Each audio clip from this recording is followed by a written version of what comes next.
Alright, I'm going to try again to make this video about skills. So, Charge Bolt Sentry is the staple. Try and cast it in a box around a group of enemies. If it's a single target, you can stack it up by shift casting and sort of, you cast it over here and then drag the mouse without releasing it, and then just sort of stack them around their feet. If you name lock them and try to cast, it's going to cast it in weird places. So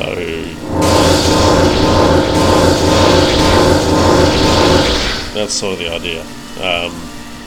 Obviously, if they're staying still, that's going to be massive. Almost every bolt from each trap is going to hit them, and it's going to work really well. Lightning Sentry is an alternative. It shoots in a straight line. Some people reckon it's easier to use.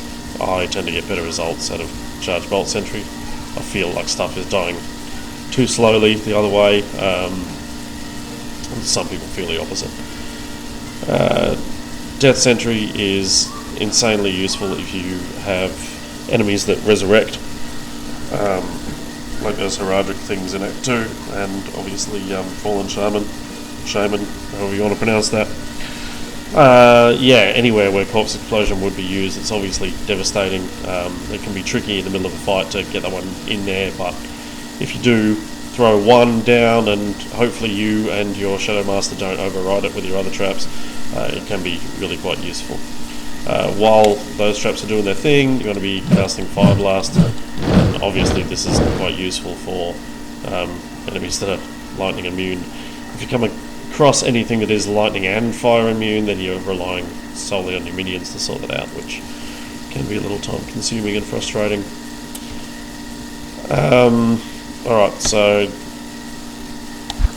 Shadow Tree of note is Mind Blast, which you should definitely be using a lot. I should definitely be using it a lot more. Sometimes in the heat of the action it's hard to remember, but it really does make things a lot more controllable, particularly in Hell when so many things have extra fast, and the crowd control is really quite useful. I tend to rely a bit too heavily on the Mercs, Holy Freeze Aura, and forget about Mind Blast a lot. Shadow Master, obviously exceedingly useful as a second tank. It's interesting, they seem to take different amounts of punishment from different enemies, so a lot of the time you'll have one die really quickly and the other will stay up for a while, or vice versa, and that can enable you to get the job done. We want to be casting her at level 17, I think. Yep, so we're still one level short there. But in the build, I can't put the point into it. I need to get that extra plus from an item. The point I'm trying to make here is that level 17 she gets all of her rare items. Right now, I think she's got most of them. I think might be missing the amulet. I'm not sure what order it happens in, but we want to get it at 17 because of that. Fade, obviously, is a staple. You want to keep it up all the time.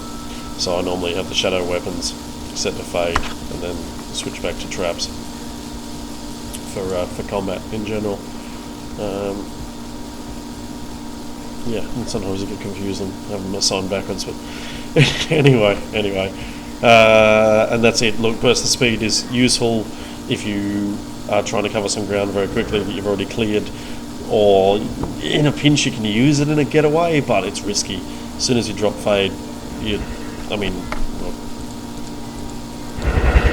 so without Fade, that's my resistances, and that's with a decent amount stacked in items.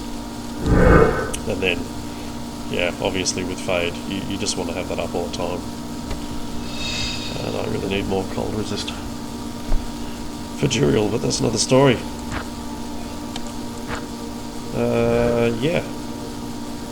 There you go.